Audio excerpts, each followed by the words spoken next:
saaxiib sama kula jeclaada salaadana kuu kaxeeya saaxiib subxiskiyo quraanka sunnaha iyo xadiiska toosan sadriga dhiga kugu yiraahda saaxiib dhaqankeena suuban sinjiga iyo sawirceena intuu sayro ka maarmo safka Yurub aan ku faanin saaxiib arrin kula salgooya dantaadana aan ku saajin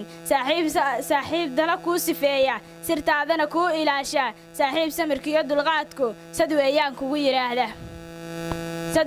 kugu yiraahda saaxiibaan kaasan taagin maantu dhibic ka sareeyo saaxiibaan kugu saluugin intaas ma seegta leeday saaxiibaan kugu sargoynin intaas aad shilin ka hayso saaxiibaan kugu salaynin qabiilkiyo soohodintaada saaxiibaan ka socdaalin markaad dibta caasha saarto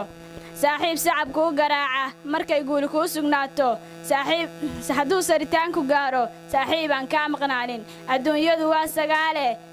saaxiib qalad ku sameeyay sidiisa markaad u sheegto xumaan aan kugu suntaynin la saaxiib waa gomnaale